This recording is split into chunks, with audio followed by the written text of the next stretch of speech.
بسم اللہ الرحمن الرحیم ونسلم علی سیدنا و مولانا محمد صلی اللہ علیہ وسلم رسولہ النبی الامین المکین الحنین الکریم الرؤوف الرحیم اما بعد اعوذ باللہ من الشیطان الرجیم بسم اللہ الرحمن الرحیم فَوَلِّ وَجْهَكَ شَطْرَ الْمَسْجِدِ الْحَرَامِ قال اللہ تبارک وتعالی فی مقام آخر ان الصلاة كانت على المؤمنین کتابا موقوتا صدق اللہ العظیم وقال النبی صلی اللہ علیہ وآلہ وسلم انما الاعمال بالنیات صدق اللہ العظیم و صدق رسولہ النبی الکریم ان اللہ و ملائکتہ یصلون علی النبی یا ایہا الذین آمنوا صلوا علیہ وسلموا تسلیما اللہم صلی علی سیدنا و مولانا محمد وعلی آلہ وصحبہ وبارک وسلم الصلاة والسلام علیکہ یا رسول اللہ وعلا آلکہ واصحابکہ یا حبیب اللہ الصلاة والسلام علیکہ یا رسول اللہ وعلا آلکہ واصحابکہ یا حبیب اللہ۔ اللہ تبارک و تعالی وحدہ لا شریک کا بے پایاں فضل و کرم اور احسان و انعام ہے کہ جس نے باعث تخلیق کائنات رحمت للعالمین شافع روز جزا حضور سیدنا محمد مصطفیٰ صلی اللہ علیہ وآلہ وسلم کے مبارک وسیلہ سے ہم سب کو دولت ایمان عطا فرمائی۔ اللہ تبارک و تعالی ہم سب کو کما حقہ اس دولت کی قدر کرنے کی توفیق عطا فرمائے، آمین ثم آمین۔ گزشتہ خطبات جمعۃ المبارک سے جس عنوان کا ہم نے آغاز کر رکھا ہے اسی کو بھی ہم الحمدللہ تعالی جاری رکھے ہوئے ہیں۔ نماز کی شرائط پر ہماری گفتگو جو ہے وہ جاری ہے، اور شرائط ان کاموں کو کہا جاتا ہے جو نماز سے پہلے کرنے لازمی ہوتے ہیں۔ اس میں ہم طہارت کا بیان اور ستر عورت کم از کم جو لباس یلر ہے نماز کے لیے اس کا بیان کر چکے ہوئے ہیں، اور گزشتہ جمعۃ المبارک سے ہم نے استقبال قبلہ جو نماز کے لیے تیسری شرط ہے اس کا بیان ہم نے شروع کیا ہوا ہے۔ اس کے کچھ مسائل آج بیان ہوں گے اور باقی انشاءاللہ تبارک و تعالی گفتگو جو ہے وہ جاری رہے گی۔ نماز کی تیسری شرط نماز شروع کرنے سے پہلے وہ ہم نے یہ عرض کیا تھا، وہ ہے استقبال قبلہ، یعنی خانہ کعبہ کی طرف منہ کرنا۔ خانہ کعبہ کی طرف منہ کرنا یہ نماز کی شرائط میں سے ہے۔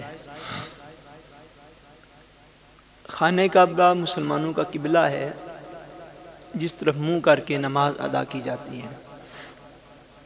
جب تک کوئی مومن خانہ کعبہ کی طرف منہ نہ کرے اور جانتے بوجھتے معاذ اللہ اگر کسی اور طرف کوئی شخص منہ کر لے تو ایسی صورت میں نماز ہونے کا کوئی تصور اور کوئی امکان نہیں ہوتا۔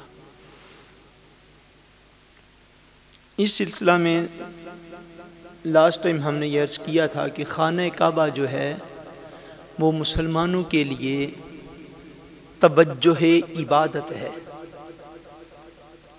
یعنی ہم ایسا نہیں کہتے کہ ہم معاذ اللہ خانہ کعبہ کی عبادت کرتے ہیں، نہیں، ہم یہ کہتے ہیں کہ ہم اللہ تبارک و تعالیٰ کی عبادت کرتے ہیں، اور اللہ تبارک و تعالیٰ نے اپنی عبادت نماز کے لیے اپنی ذات کو سجدہ کروانے کے لیے ایک سمت، ایک رخ، ایک ڈائریکشن جو مقرر فرما دی ہے، وہ ڈائریکشن جو ہے وہ خانہ کعبہ ہے۔ وہ سمت اور وہ توجہ عبادت کی وہ جو ڈائریکشن ہے وہ خانہ کعبہ ہے، اور خانہ کعبہ اللہ تبارک و تعالیٰ کا مقدس گھر ہے۔ خانہ کعبہ کی طرف فقہی مسائل بس آج کی گفتگو میں ہم عرض کریں گے، ورنہ چونکہ آج کل حج کے ایام بھی ہیں، سو خاص طور پر خانہ کعبہ کا اور مدینہ منورہ کا ذکر میں چاہتا ہوں کہ ہم آئندہ جمعہ المبارک انشاءاللہ کریں گے، درمیان میں اپنے اس موضوع کو روک کر، اور اس سے اگلے جمعہ کو پھر یہی موضوع جو ہے وہ سٹارٹ کر لیں گے انشاءاللہ۔ بہرحال خانہ کعبہ کی طرف منہ کرنا جو ہے یہ نماز کی شرائط میں سے ہے۔ اگر کوئی شخص کسی ایسی جگہ پر موجود ہو کہ اس کو خانہ کعبہ کی ڈائریکشن اور سمت کا اندازہ نہ ہو، یہ نہ معلوم کر سکے کہ خانہ کعبہ کی کس طرف ہے، جب میں نماز ادا کروں تو کس طرف کو منہ کروں، موجودہ دور میں بہرحال یہ سہولت موجود ہے۔ پہلے ادوار کے مسلمان بالخصوص جب رات کو سفر کیا کرتے تھے تو صاف ظاہر ہے نماز پنجگانہ جو ہے یہ تو فرض ہے، فرض تو کسی بھی صورت بندے سے ڈیلے نہیں ہوتا، فرض تو ہر صورت میں ادا کرنا ہوتا ہے۔ راتوں کو سفر کرنے والے لوگ پھر آسمان پہ ستاروں کو دیکھ کر بھی اندازہ لگا لیتے تھے کہ خانہ کعبہ کس طرف ہے، یعنی اب یوں کہہ لیں کہ جو فلکیات کا علم ہے، جو ستاروں کا علم ہے، چونکہ اب اتنی ضرورت نہیں رہی اس دور کے اندر، لیکن عام مسلمان بھی فلکیات کا، ستاروں کا اتنا علم ضرور رکھتے تھے۔ اب جس دور کو ہم علم کا اور نالج کا دور کہنے پہ مصر ہیں اور تیار ہیں، اب ہمارے دور کے اس بچے کو تو 14ویں رات کا چاند دیکھ کر بھی پتہ نہیں چلتا کہ آج 14ویں رات کا چاند نکلا ہوا ہے، یقین آپ کر پتہ نہیں چلتا۔ یعنی اب علم و سمٹ کے سکرین کے اندر بس آ گیا ہے، لیکن یہ جو اجرام فلکی ہیں ان کے اندر غور کرنا، ان سے اندازہ لگا لینا آپ کو علم ہونا چاہیے۔ کبھی انشاءاللہ تفصیل سے بھی بیان کریں گے کہ یہ گھڑیاں جو ہیں، گھڑیاں یہ باقاعدہ طور پر تو ایجاد ہے یہ 16ویں صدی عیسوی کی، 16ویں صدی عیسوی کی یہ ایجاد ہے، یعنی 1500 اور کچھ عیسوی جو ہے تب یہ گھڑی جو ہے آ کے باقاعدہ طور پر ایجاد ہوئی ہے۔ ایک گواہی اس سے پہلے بھی ملتی ہے، وہ کم و بیش خلیفہ مامون الرشید کا جو دور تھا، خلیفہ مامون الرشید جو کہ ہارون الرشید کا بیٹا تھا، اولین عباسی دور میں سے، باقاعدہ طور پر ایکچولی جو گھڑی کی بنیاد رکھنے والے وہ بھی ہیں مسلمان ہی۔ اس دور میں بھی گھڑی کا کنسیپٹ ایک جو ہے وہ واضح ہوا تھا، لیکن یہ گھڑی جو ہے یہ باقاعدہ طور پر ایجاد آ کر 16ویں صدی عیسوی میں ہوئی ہے۔ اب یوں کہہ لیں کہ آج سے کم و بیش 400 سال قبل، آج سے کم و بیش 400 سال قبل، سو مسلمان تو اس سے بھی 1000 سال پہلے سے نماز پڑھتے آ رہے ہیں۔ سو مسلمان نماز کس طرح پڑھتے تھے؟ ہاں، عام شخص اور عام بچہ عاقل بالغ جو مسلمان ہے وہ بھی سورج کو دیکھ کے اندازہ کر لیتا تھا اب نماز کا وقت ہو چکا ہے۔ اب سمجھیں، یعنی اس دور کی چونکہ ضرورت تھی، ہر چھوٹے چھوٹے بچے کو بھی اتنا نالج حاصل ہوتا تھا کہ اب ظہر کا وقت ہے، اب آگے چلا گیا، اب عصر کا وقت ہے، اب مغرب ہو گئی ہے، اب فجر ہو گئی ہے۔ لوگ آسمان کو دیکھ کر فجر کا اندازہ کرتے تھے۔ اب چونکہ ایک سہولت چونکہ موجود ہے، اسی طرح خانہ کعبہ کی ڈائریکشن معلوم کرنے کے لیے بھی اس دور میں سہولت جو ہے وہ کمپاس کی صورت میں موجود ہے۔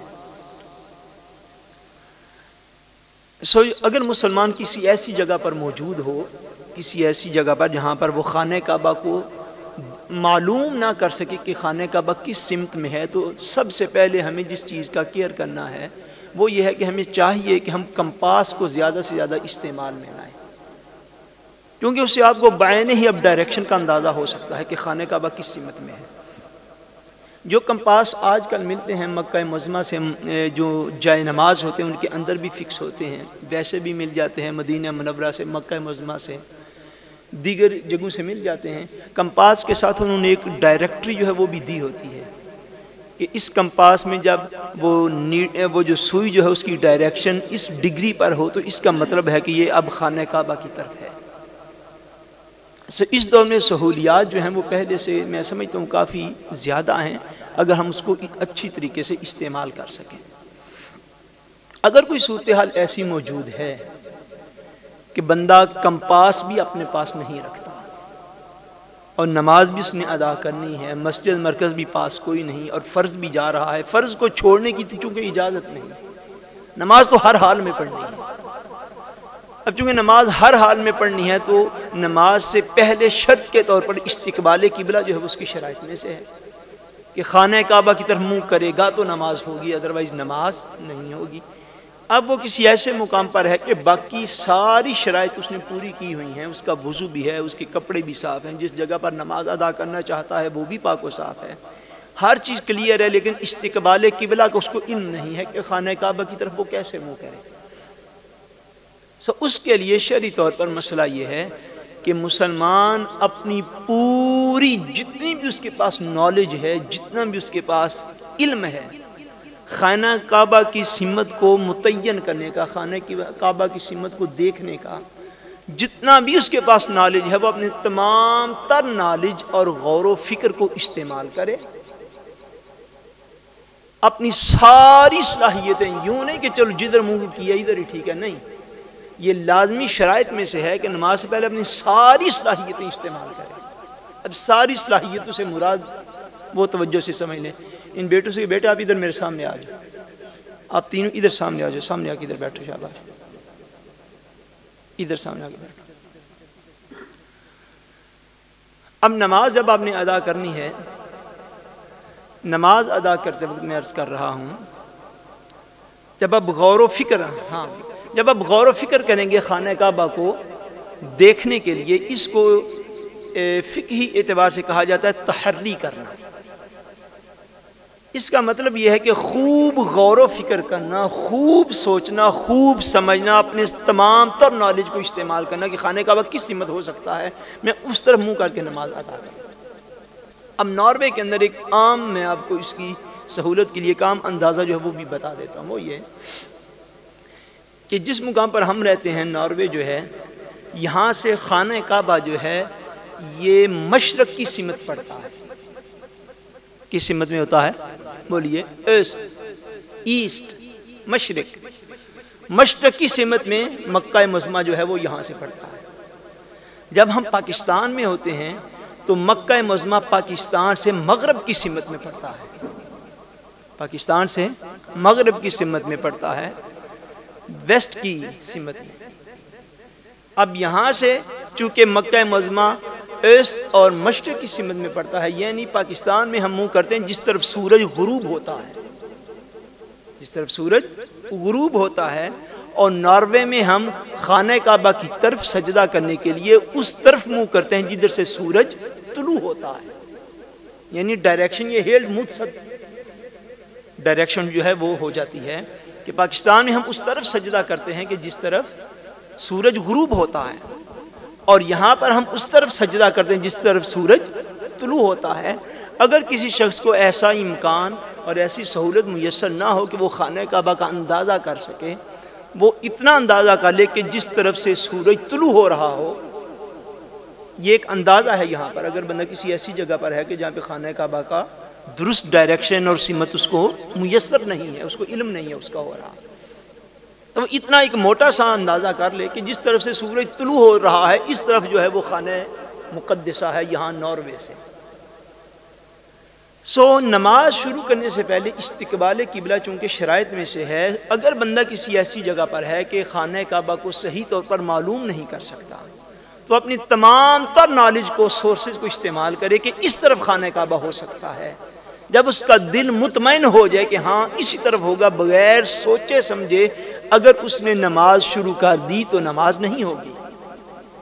اپنی ساری صلاحیتیں استعمال کر کے اس کے بعد کسی ایک سمت کو یہ سمجھ کر کے اس سمت میں خانہ کعبہ ہے، اس طرف کو نماز شروع کر لے، تو اگر بالفرض ایسا ہوا کہ اس سمت میں خانہ کعبہ نہیں تھا تو اس نے نماز پڑھ لی تو نماز ہو جائے گی۔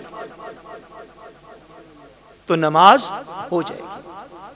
مومن کے ذمے جو ہے وہ اپنی ساری بھرپور ساری صلاحیت کا استعمال کرنا ہے، یعنی بے دلی نہیں ہونی چاہیے، بے دلی نہیں ہونی چاہیے کہ پتہ نہیں ہے کہ نہیں، اپنی ساری صلاحیتیں استعمال کر لے کہ اس طرف ہوگا، اپنا سارا نالج استعمال کر لے۔ جب سارا نالج وہ استعمال کر لے گا، اس کے بعد وہ کسی طرف بھی منہ کر کے کھڑا ہو جائے تو اگر بالفرض بعد میں ایسا ہوا کہ پتہ چلا کہ اس طرف خانہ کعبہ تو نہیں تھا، تو نماز اس کی جو ہے وہ درست ہو جائے گی۔ اور یہ مسئلہ اتنا امپورٹنٹ ہے، اتنا امپورٹنٹ ہے، اس میں فقہا نے لکھا ہے، بڑے وضاحت کے ساتھ انہوں نے لکھا ہے۔ بیٹے اب آپ اٹھو گے نہیں، نہ پیچھے دیکھو گے یا گھر چلے جاؤ۔ فقہا نے اس بات کو لکھا ہے کہ جب کوئی شخص نماز کے اندر کھڑا ہو، فار ایگزامپل 4 رکعت کی نماز ہو، اس نے اپنی پوری صلاحیت استعمال کر کے، پورا سوچ کر، پورا سمجھ کر، اس نے ایک طرف منہ کر لیا کہ اسی طرف خانہ کعبہ ہے، اللہ اکبر کر لیا، نماز شروع کر دی۔ اب اس نے 1 رکعت پڑھی تھی کہ اس کا دل جو ہے وہ ڈاواں ڈول ہو گیا، دل ڈاواں ڈول ہو گیا، پھر خیال آیا نہیں یار جب میں اس جگہ پر تھا تو میں نے ادھر منہ کیا تھا، آج ادھر کا لیا، یہ تو ڈائریکشن غلط ہو گئی۔ اب جب اس کو ڈاؤٹ ہو گیا نا، شک پڑ گیا کہ یار اس طرف تو نہیں ہے، اس طرف ہوگا۔ اب فقہا نے یہ فرمایا ہے کہ اگر شک پڑ جائے نماز کے دوران اس کو، اور اس کو وہ شک اتنا ڈسٹرب کر رہا ہو کہ وہ یہ سمجھے کہ نہیں اس طرف نہیں، خانہ کعبہ یقیناً دوسری طرف ہے، میں نے غلط طرف منہ کر کے نماز شروع کر لی ہے، تو نماز کے اندر اپنی سمت تبدیل کر لے، نماز کے اندر اپنی ڈائریکشن بدل لے، اپنی سمت تبدیل کر لے۔ لیکن جس چیز پہ دل مطمئن نہیں ہے اس وقت، چونکہ ایگزیکٹ نالج تو اس کے پاس نہیں ہے، کمپاس اس کے پاس کوئی نہیں، مسجد مرکز کا محراب اس نے کوئی نہیں دیکھا، مسلمان وہاں پر موجود کوئی نہیں جسے وہ پوچھ لے، ایک اس کا اندازہ ہے۔ اب اس اندازے کے اوپر بھی اگر اس کو ڈاؤٹ آ گیا نہیں، اور زیادہ تر چانسز نماز میں یہ لگنے لگے کہ میں تو اس طرف منہ کر کے نماز پڑھ رہا ہوں تو خانہ کعبہ تو اس طرف ہوگا، سو فقہا نے یہ فرمایا کہ دوران نماز ہی اپنی سمت کو بدل کے اس طرف منہ کر لے جس طرف اس کا دل مان رہا ہو کہ خانہ کعبہ اس طرف، لیکن بے دلی کی کیفیت پر نماز نہ پڑھے۔ حتیٰ کہ فقہا نے وضاحت سے فرمایا، صاحب بہار شریعت فرماتے ہیں کہ اگر 4 رکعت کی نماز ہو اور 4 سمتیں ہوتی ہیں، مشرق مغرب شمال اور جنوب، ایسٹ ویسٹ نور اور سر، یہ چاروں سمتیں جو ہیں فقہا نے یہ فرمایا ہے کہ اگر ایک سمت کی طرف منہ کر کے نماز پڑھ رہا ہو دوران نماز، اس کو یہ خیال ہو نہیں میں نے غلط طرف منہ کر لیا، دوسری طرف منہ کر لے دوسری رکعت میں، حتیٰ کہ 4 رکعت میں اگر 4 طرف بھی اس کا منہ ہو جائے تو اس کی نماز درست ہو جائے گی، مگر بے دلی کے ساتھ کسی ایسی طرف منہ نہ کرے کہ دل میں یہ شک ہو کہ یار ادھر تو نہیں ہے، چلو پھر بھی پڑھ لیتے ہیں، خیر یہ اس صورت میں نماز نہیں ہوگی۔ اس کے پاس جتنا نالج موجود ہے اس میں اس کو سکرہیت میسر ہو، اس میں اس کو شورٹی میسر ہو، اس میں اس کو کنفرمیشن وہ میسر ہو، ایک یقینی کیفیت اس کے دل کے اندر ہو کہ ہاں خانہ کعبہ اسی طرف ہے۔ اگر دل جو ہے وہ کہیں پر تبدیل ہو جائے تو جس طرف دل مانے، چونکہ اس کے پاس ابھی علم موجود نہیں ہے، اس کا ایک اندازہ ہے، لیکن اگر 4 رکعت میں 4 طرف بھی منہ اس کو کرنا پڑے تو کر گزرے، لیکن اگر کسی ایک رکعت میں اس نے اس ایسی نماز پڑھ لی کہ اس کا دل ڈاواں ڈول ہو گیا، دل شک میں پڑ گیا، دل طویل میں آ گیا کہ اس طرف تو خانہ کعبہ نہیں ہے، تو چلو خیر یہ میں نے اب شروع تو کر لی ہے، اگر 3 مرتبہ سبحان اللہ کہنے کی مقدار بندہ اس طرف کھڑا رہا جس طرف اس کے دل میں ڈاؤٹ آ گیا نہیں ادھر تو خانہ کعبہ نہیں ہے، اور پھر بھی نماز پڑھتا رہا، تو اللہ اکبر سے لے کر السلام علیکم ورحمۃ اللہ تک سارا کچھ پڑھ بھی لے تو نماز ادا نہیں ہوگی، نماز ادا نہیں ہوگی، کیونکہ وہ ایسے خیال پر جمع رہا جس پہ اس کو خود ہی شک پڑ گیا تھا کہ نہیں ادھر تو خانہ کعبہ، چلو پھر بھی خیر یہ نہیں، ایسے خیر سے نہیں ہوگی۔ جتنی بھی اس کے پاس یقینی انفارمیشن آ سکے، یقینی نالج آ سکے، ایگزیکٹ انفارمیشن آ سکے اور دل اس کے اوپر مطمئن ہو جائے کہ ہاں اسی طرف خانہ کعبہ ہے، ایسی صورتحال میں نماز سے پہلے خوب سوچ بچار کرنا، جب بندے کو خانہ کعبہ کی ڈائریکشن کا علم نہ ہو، یہ خوب سوچ بچار کرنا یہ مسلمان کے اوپر لازم ہے، یہ مسلمان کے اوپر لازم ہے کہ وہ اپنے دل کی تسلی کا لے کہ اسی طرف خانہ کعبہ ہے۔ یہ ہے استقبال قبلہ، کیا اس کو کہتے ہیں استقبال قبلہ، یعنی خانہ کعبہ کی طرف منہ کر لینا. یہ نماز کی شرائط میں سے. اگر بندہ خانہ کعبہ کی طرف منہ کر کے اس نے نماز شروع کی ہے اور نماز شروع کرتے ہوئے بلا عذر، کیا میں کہہ رہا ہوں، بلا عذر، بلا کسی وجہ کے، بغیر کسی وجہ کے، اگر اس کا سینہ خانہ کعبہ کی ڈائریکشن سے پھر گیا، کیا پھر گیا بولیے؟ یہ چھوٹے چھوٹے مسائل، ان کا سمجھنا بڑا لازمی ہے. ایک ہوتا ہے جب بندہ یوں بالکل ایگزیکٹ دیکھ رہا ہے، ایک ہے منہ کا پھرنا، ایک ہے سینے کا پھرنا. ان دونوں میں فرق ہے. جب آپ خانہ کعبہ کی طرف منہ کر کے اذان پڑھتے ہیں تو حی علی الصلاۃ پر جب آپ منہ کرتے ہیں رائٹ سائڈ پر، تو یہ ہوتا ہے منہ کا پھرنا، سینہ نہیں پھرتا. بات کو سمجھ رہے ہیں؟ جب حی علی الفلاح پہ آپ لیفٹ سائڈ پہ اپنا منہ کرتے ہیں تو یہ منہ کا پھرنا ہے، سینے کا پھرنا نہیں ہے. یعنی یہ فرق ہے منہ کا پھرنا اور سینے کا پھرنا. اس طرح جس طرح میں آپ بالکل ڈائریکٹ دیکھ رہا ہوں تو میں بالکل ادھر اس طرح متوجہ ہو جاؤں، پھر ادھر سے بالکل اس طرح متوجہ ہو، یہ ہوگا سینے کا پھرنا. اگر خانہ کعبہ کی سمت سے بلا کسی عذر کے سینہ پھر گیا ایک لمحہ کے لیے بھی تو نماز نہیں ہوگی. بلا عذر ایک لمحہ کے لیے بھی اگر سینہ پھر گیا خانہ کعبہ سے تو وہ نماز پھر نئے سرے سے شروع کرنا پڑے گی. وہ نماز ہوئی نہیں ہے، وہ نماز دوبارہ پڑھنی ہوگی، اس کا اعادہ جو ہے وہ کرنا ہوگا. اب ایگزیکٹ خانہ کعبہ کی جو وہ سمت ہے، ایگزیکٹ خانہ کعبہ کی سمت، اس سمت میں جو ہے یہ منہ، جو انسان کا منہ ہے، چہرہ جو ہے انسان کا، اس چہرے کی کوئی ایک جہت بھی خانہ کعبہ کی طرف ہو تو نماز درست ہو جاتی ہے. اگر بعض اوقات ایسا معاملہ ہو کہ ایگزیکٹ 90% جو ہے 100%، یعنی نتی گرادر پہ 100% اگر منہ بندے کا خانہ کعبہ کی طرف نہ بھی ہو، جو جہت کعبہ ہوتی ہے، یہ انسان کا جو منہ جو ہے نا، یہ جہت کعبہ میں کسی طرف بھی ہو جائے تو نماز جو ہے وہ درست ہو جاتی ہے. مگر اگر سینہ جو ہے وہ دوران نماز بلا عذر پھر جائے کسی طرف، خانہ کعبہ سے کسی دوسری طرف پھر جائے تو پھر نماز درست نہیں ہوتی. وہ نماز جو ہے وہ بندے کو دوبارہ نئے سرے سے پڑھنا ہوتی ہے. استقبال قبلہ، یہ میں عرض کروں، یہ نماز کی تیسری شرط ہے. نماز کی تیسری شرط ہے شرائط نماز میں. چوتھی شرط کا آگے ہم بیان جو ہے وہ شروع کرتے ہیں. چوتھی شرط نماز سے پہلے جس کو سمجھنا بڑا لازمی ہے وہ ہے وقت نماز. وہ کیا ہے بولیے؟ سارے بولے وہ کیا ہے؟ وقت نماز.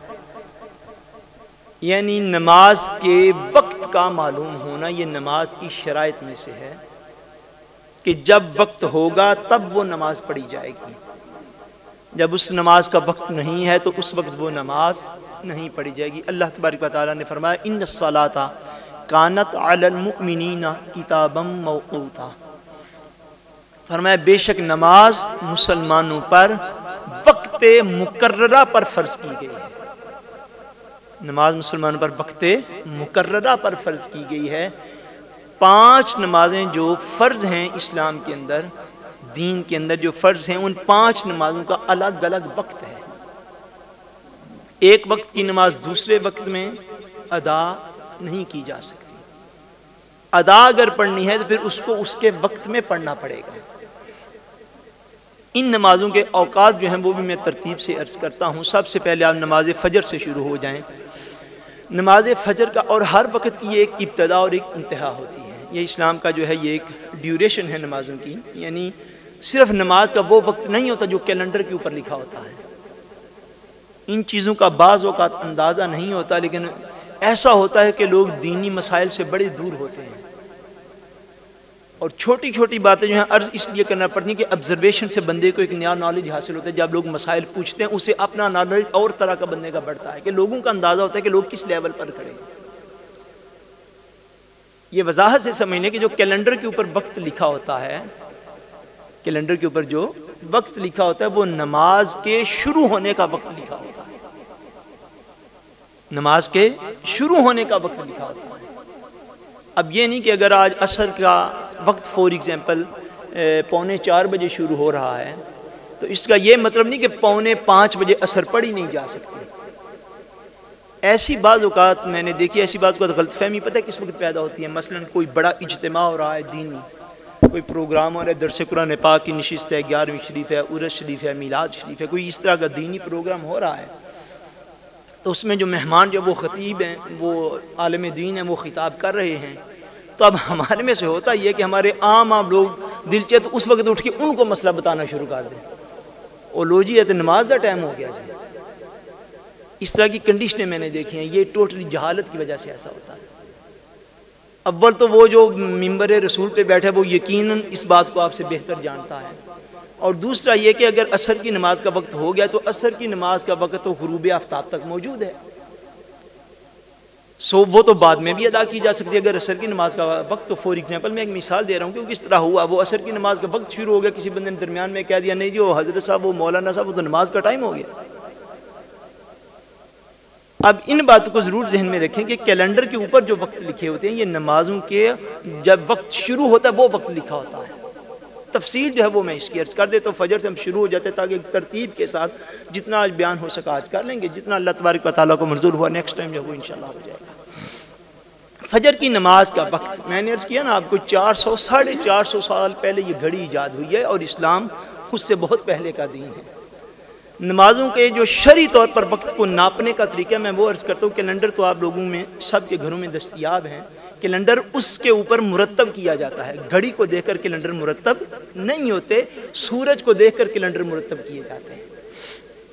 بہرحال فجر کی نماز کا وقت اس وقت شروع ہوتا ہے جب صبح صادق طلوع ہوتی ہے۔ کیا طلوع ہوتا ہے بولیے؟ صبح صادق۔ صبح صادق کے طلوع ہونے سے لے کر سورج کے نکلنے تک یہ وقت جو ہے یہ نماز فجر کا وقت ہے۔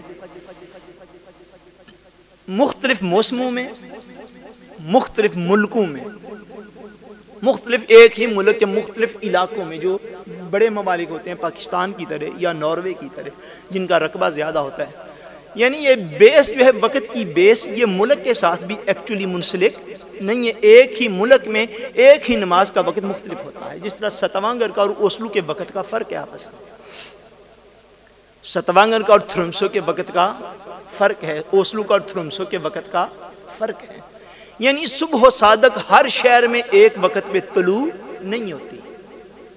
اب صبح و صادق کیا ہے؟ صبح و صادق وہ روشنی ہے جو رات کا اندھیرا ختم ہونے کے بعد اس طرف سے نظر آنا شروع ہوتی ہے جس طرف سے سورج نے نکلنا ہوتا ہے۔ وہ روشنی جب ظاہر ہونا شروع ہو جاتی ہے، رات کا اندھیرا کم ہونے لگتا ہے، روشنی ظاہر ہونے لگتی ہے، اس روشنی کو صبح صادق کہتے ہیں۔ وہ روشنی آسمان پر یوں شمالاً جنوباً پھیلتی ہے، اور شمالاً جنوباً پھیل کے آہستہ آہستہ آگے کی طرف جو ہے وہ آتی ہے، اس سے رات کا اندھیرا کسی بھی علاقے میں ختم ہو جاتا ہے۔ وہ چونکہ ہر علاقے کا ڈیفرنس اپنا اپنا ہے، جب وہ صبح صادق کی روشنی طلوع ہوتی ہے اس وقت سے لے کر جب تک اس علاقے میں سورج نہیں نکلتا، اور سورج نکلنے سے یہ مراد ہے کہ سورج کا اوپر والا کنارہ، نیچے والا کنارہ نہیں، اس میں بھی فرق ہوتا ہے۔ سورج کا نیچے والا کنارہ نہیں بلکہ کون سا کنارہ؟ اوپر والا۔ اوپر والا کنارہ یوں کہ جب پہلی کرن جو ہے وہ سورج کی اس خطہ زمین کے اوپر پہنچے گی، سو صبح صادق سے لے کر سورج کے نکلنے تک یہ جو وقت ہے یہ نماز فجر کا وقت ہے۔ یہ کون سا وقت ہے بولیے؟ نماز فجر کا۔ چونکہ اب ہر علاقے پر اللہ تبارک و تعالیٰ کا نظام ہے سورج کو چلانے کا، چاند کو چلانے کا، ہر علاقے میں صبح و صادق ایک وقت تو نہیں ہوتی۔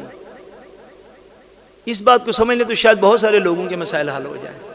یہ موہ نہیں کہ اب اوسلو کا اور ستوانگر کا وقت ایک، اوسلو اور تھرونہائم کا وقت ایک ہو، بھائی کیسے ایک ہو؟ جب صبح و صادق ہی ایک نہیں ہے تو وقت کیسے ایک ہوگا؟ اور جب اوسلو کا اور ستوانگر کا وقت نہیں ہے تو اوسلو کا اور مکہ معظمہ کا وقت کیسے ایک ہوگا؟ یہ دنیا کو شمالی علاقہ، وہ دنیا کے وہ ایشیا اور افریقہ کا ملتا ہوا علاقہ، یعنی ہر علاقے کا اپنا اپنا مطلع ہوتا ہے۔ نمازوں کے اوقات میں مطلع کو جو ہے وہ فالو کرنا لازم ہے۔ صبح و صادق سے لے کر سورج کے نکلنے تک یہ وقت کس نماز کا بولیے؟ بولیے نا، کس نماز کا؟ نماز فجر کا یہ وقت ہے۔ اس وقت میں آپ کسی بھی وقت نماز فجر ادا کر لیں، کیلنڈروں پر عام طور پر طلوع فجر کا لفظ لکھا ہوتا ہے. ہمارے جو پاکستانی کیلنڈر ہیں نارویجن میں کہتے ہیں فراداگری تھل سول اپ گانگ. داگری کہتے ہیں صبح صادق. صبح صادق سے لے کر کیلنڈروں پہ ہمارا لفظ لکھا ہوتا ہے طلوع فجر، یعنی اس وقت فجر طلوع ہو جاتی ہے. طلوع فجر سے لے کر سورج نکلنے تک یہ جو ساری ڈیوریشن ہے یہ ہر موسم میں ایک جیسی نہیں ہوتی، ہر روز ایک جیسی نہیں ہوتی. ہر روز بھی ایک جیسی نہیں ہوتی، ہر موسم میں ایک جیسی نہیں ہوتی. گرمیوں میں اور سردیوں میں اور خزاں میں اور بہار میں اور یہ صبح صادق جو ہی طلوع ہوگی کسی بھی علاقے میں اس وقت فجر کا وقت شروع ہو جائے گا، اور کسی بھی علاقے میں جب سورج کی پہلی کرن ظاہر ہوگی تو فجر کا وقت ختم ہو جائے گا. اس سارے پیریڈ میں آپ کسی بھی وقت اپنی سہولت کے اعتبار سے نماز فجر جو ہے وہ ادا کر سکتے ہیں. ایک چیز اس کے اندر اور سمجھنے والی ہے، جب طلوع صبح صادق ہو جائے یعنی فجر کی نماز کا وقت شروع، جب کیلنڈر سے دیکھ لیں طلوع فجر کس وقت ہو رہی ہے. طلوع فجر کا یہ مطلب ہے کہ اب سحری کھانے کا وقت ختم ہو گیا. سحری کھانے کا وقت ختم ہو گیا. ساتھ اس کا دوسرا مطلب یہ بھی ہے کہ طلوع صبح صادق سے لے کر سورج کے نکلنے تک آپ فجر کی 2 سنتوں کے علاوہ اور کوئی نفل ادا نہیں کر سکتے. اس دوران طلوع صبح صادق سے لے کر سورج کے نکلنے تک یہ جتنا بھی پیریڈ ہے، یہ جتنا بھی دور ہے، یہ بعض علاقوں میں 1 گھنٹے کا، بعض موسموں میں 1.25 گھنٹے کا، بعض موسموں میں 2.5 گھنٹے کا بھی چلا جاتا ہے. یہاں پر ناروے میں یہ نومبر دسمبر میں جا کر یہ وقت جو ہے تقریباً 2 گھنٹے 2.25 گھنٹے تک چلا جاتا. یہ جو سارا پیریڈ ہے اس طلوع صبح صادق سے لے کر، بے شک آپ کے پاس بڑا گوت ہی دو ول بے نوے نفل مین دیاری کے لوگ سیلم دو ول، بے شک آپ چاہتے ہیں لیکن اس دوران میں نفل ادا نہیں کیا جا سکتا. صرف اور صرف فجر کی 2 سنتیں آپ ادا کر سکتے ہیں. فجر کی 2 سنتیں آپ ادا کر سکتے ہیں. جب سورج طلوع ہو جائے، سورج کے طلوع ہونے کے بعد سے لے کر 20 منٹ زیادہ کم و بیش، تقریباً سورج کے طلوع ہونے کے بعد سے لے کر 20 منٹ تک کوئی بھی نماز آپ ادا نہیں کر سکتے. ان کو کہتے ہیں اوقات ممنوعہ. 3 وقت ایسے ہیں دن کے اندر جن کے اندر کوئی بھی نماز فرض ہو، سنت ہو، واجب ہو، نفل ہو، کوئی بھی نماز ادا نہیں کی جا سکتی. ایک طلوع آفتاب کے وقت، سورج کے نکلنے کے وقت. دوسرا ظہر سے پہلے جس کو عام طور پر کہا جاتا ہے زوال کے وقت. اور تیسرا سورج کے غروب ہونے کے وقت. یہ 3 اوقات ایسے ہیں کہ جن اوقات میں کوئی بھی نماز فرض ہو، سنت ہو، واجب ہو، نفل ہو، کوئی بھی نماز اس صورت میں ادا کی جا نہیں سکتی. جب فجر کا وقت ختم ہو گیا، سورج کی پہلی کرن نکل آئی، اب اس کا شرعی اس کا جو اصول وہ یہ ہے کہ جتنی دیر تک سورج پر آنکھ ٹھہرتی ہے، یہ آخری بات ہے آج کی، بقیہ انشاءاللہ تبارک و تعالیٰ جتنی دیر تک سورج پر آنکھ ٹھہرتی ہے اتنی دیر تک کوئی بھی نماز ادا نہیں کی جا سکتی. اس کا اندازہ موجودہ اب یوں کہہ لیں اصطلاحوں کے اندر یہ کیا گیا ہے کہ کم و بیش 20 منٹ ایسا وقت ہوتا ہے سورج کے طلوع ہونے کے بعد. سورج کے نکلنے کے تقریباً 20 منٹ بعد تک ایسا وقت ہوتا ہے کہ اس وقت میں سورج پر آنکھ برقرار رہتی ہے، بندہ اس کو دیکھ سکتا ہے. اور تقریباً 20 منٹ کے بعد ایسا وقت شروع ہو جاتا ہے کہ بندہ سورج کو دیکھ نہیں سکتا.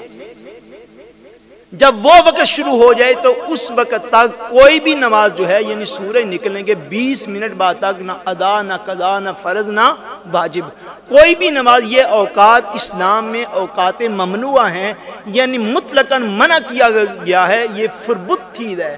اس ٹائم کے اندر بندہ کوئی بھی نماز ادا نہیں کر سکتا. بقیہ نماز کے اوقات یہ جو تفصیل ہے نماز کی چوتھی شرط میں سے یہ ہے کہ نمازوں کے اوقات جو ہیں وہ جاننے لازمی ہیں کہ ہر نماز اس کے وقت میں پڑھی جائے. اس کی بقیہ تفصیل انشاءاللہ تبارک و تعالی آئندہ جمعۃ المبارک کو عرض کریں گے. وما علینا الا البلاغ المبین.